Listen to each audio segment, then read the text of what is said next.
الحمد لله رب العالمين، والصلاة والسلام على أشرف الأنبياء وخاتم المرسلين. أشهد أن لا إله إلا الله وحده لا شريك له، وأشهد أن محمدا عبده ورسوله صلى الله عليه وعلى آله وصحبه وسلم. أما بعد،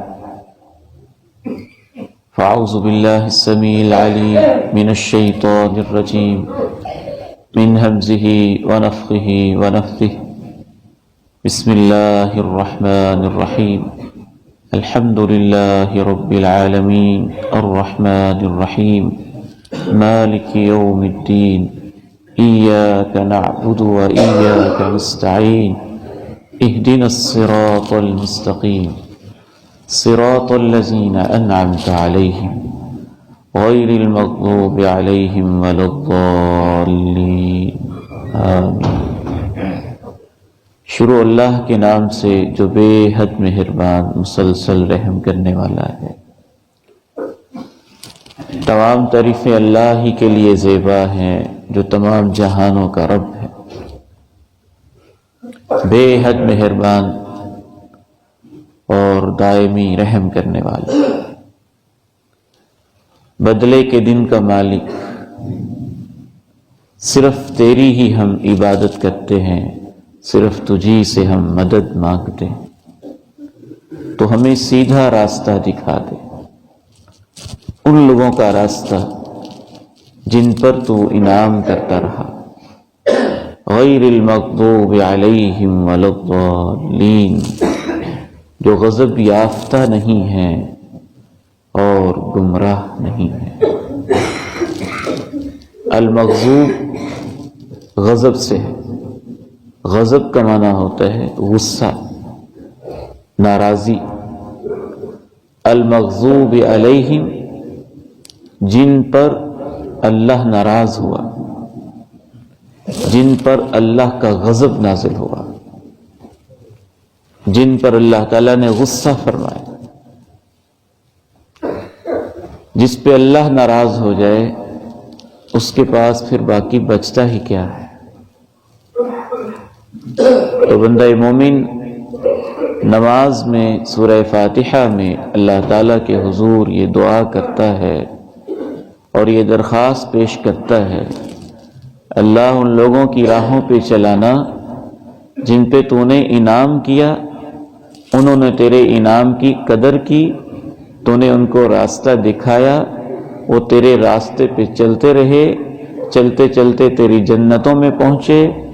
اور دوسری قسم کے لوگ، اے اللہ، جن کو تو نے راستہ دکھایا لیکن انہوں نے دیکھنا نہ چاہا، ان کو راستہ نظر آ گیا لیکن چلنا نہ چاہا، ان کو حق بات کا پتہ چل گیا لیکن اس کے ماننا نہ چاہا. اے اللہ، ہمیں ان لوگوں میں شامل نہ کرنا. تو بعض لوگ وہ ہوتے ہیں جن کو راستے کا پتہ چل جاتا ہے لیکن ان کا دل مانتا نہیں ہے، حق بات کو تسلیم نہیں کرتا، ان میں تکبر ہوتا ہے. وہ یہ چاہتے ہیں کہ سارے مسئلے ہماری مرضی کے ہونے چاہیے. حتیٰ کہ انبیاء سے بھی ان کی ڈیمانڈ یہ ہوتی ہے، ہماری مرضی کے مسئلے کیوں نہیں بیان کرتے. علماء سے ان کی مرضی ہوتی ہے کہ ہماری خواہش کے مطابق یہ مسائل بیان کیوں نہیں کرتے. علم ہوتا ہے ان کے پاس، پتہ ہوتا ہے، ان معلومات بھی ہوتی ہیں.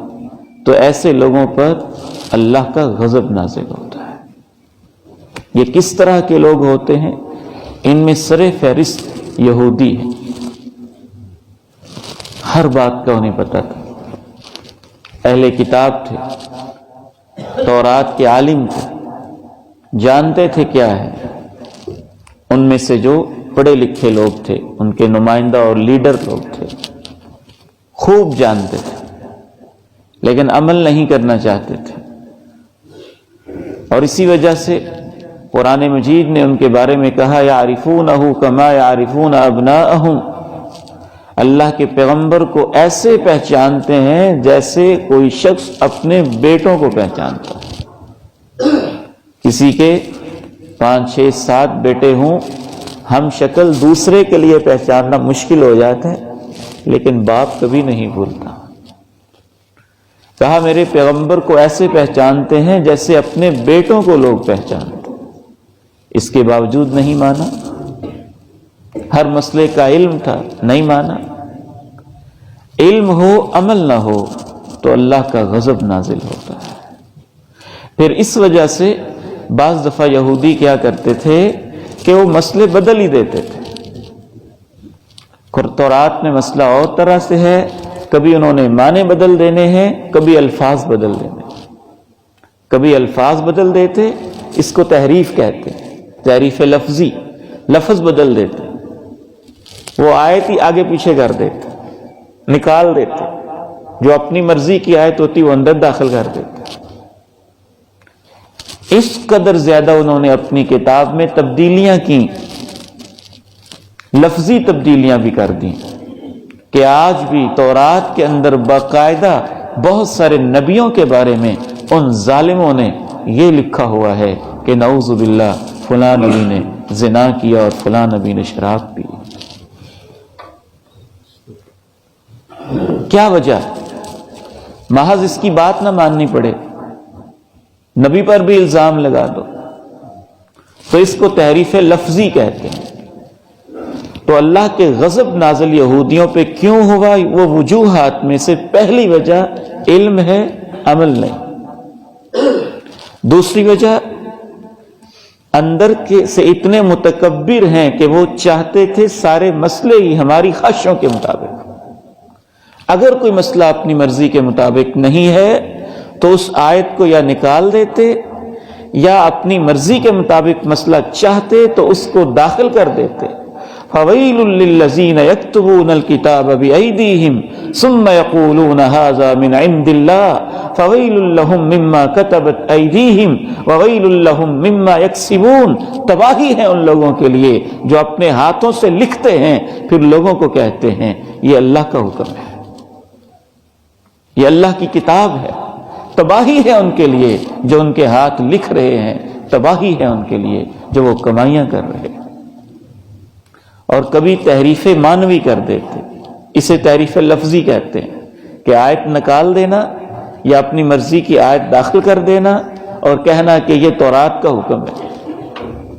اور تحریف معنوی کہ آیت وہی ہو، اس کا معنی بدل دینا، اس کا معنی اپنی مرضی کا کرنا، اس میں تعویلیں کرنا، دور اذکار معنی لے کے آنا، من گھڑت قسم کے معنی لے کے آنا، اسے تحریف معنوی کہتے ہیں۔ یہ فیبریکیشن بھی وہ کرتے تھے، یہ کام بھی وہ کرتے تھے۔ چوتھی ان کی فرد جرم یہ تھی جو ان پہ اللہ تعالیٰ نے قرآن مجید میں عائد کی ہے کہ وہ اس حد تک ضدی لوگ تھے کہ پیغمبر ان سے کچھ کہتا تھا، یعنی اللہ کی باتوں کو بھی بدل دیتے تھے، پیغمبر کی باتوں کو بھی بدل دیتے تھے۔ پیغمبر نے کہا اس بستی میں جانا ہے تو کہنا حطۃ، یا اللہ ہمیں معاف کر دے، اور یوں سر کو جھکا کے جانا ہے۔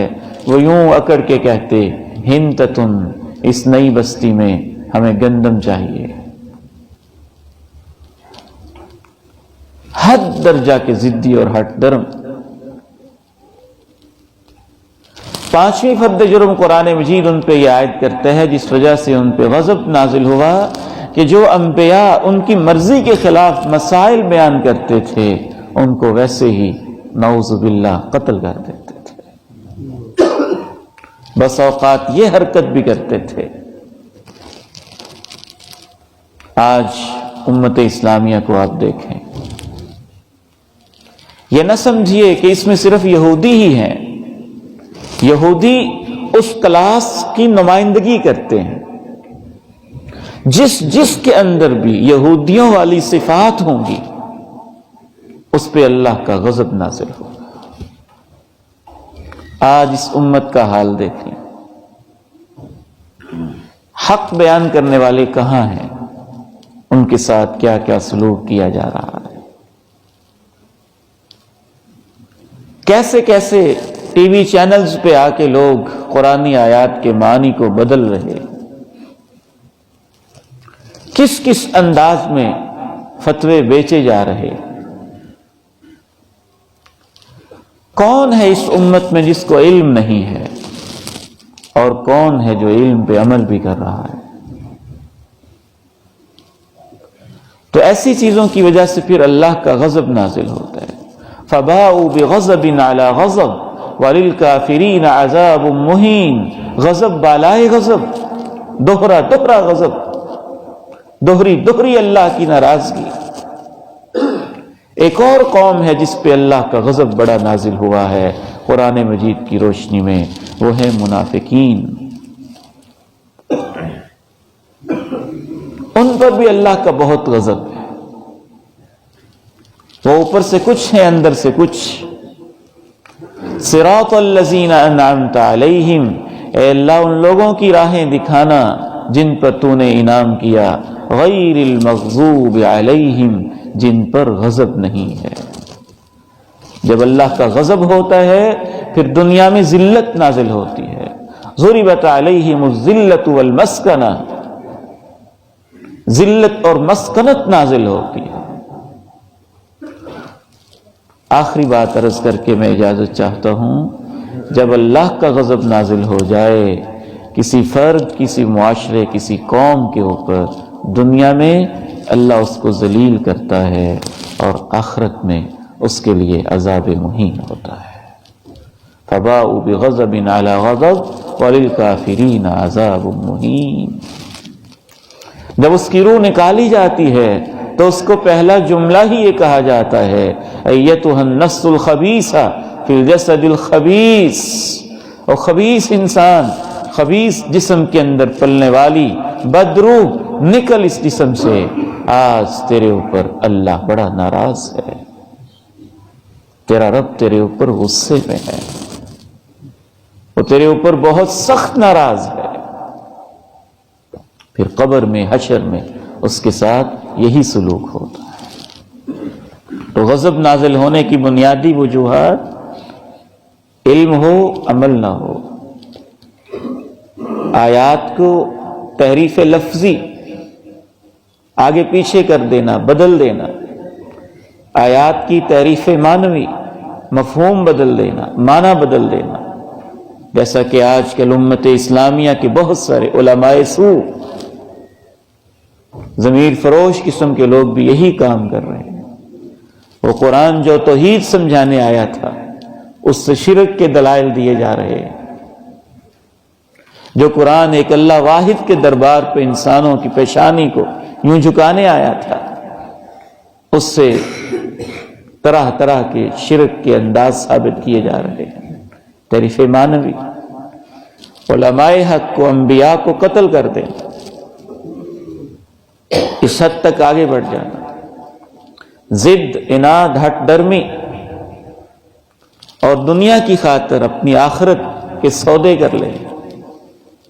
اور ایک آخری قسم جن پہ اللہ کا غضب ہے، سورہ منافقین میں جن کا بیان ہے، وہ منافقت، ان پر بھی اللہ کا غضب ہے. تو سر فہرست اس میں یہودی ہیں، اور یہودیوں کی طرح جن کے اندر بھی یہودیوں والی برائیاں پائی جاتی ہیں، عادات پائی جاتی ہیں. انسان اللہ سے دعا کرتا ہے، صراط الذین انعمت علیہم، ان لوگوں کی راہیں دکھانا، راہ دکھانا جن پر تو نے انعام کیا.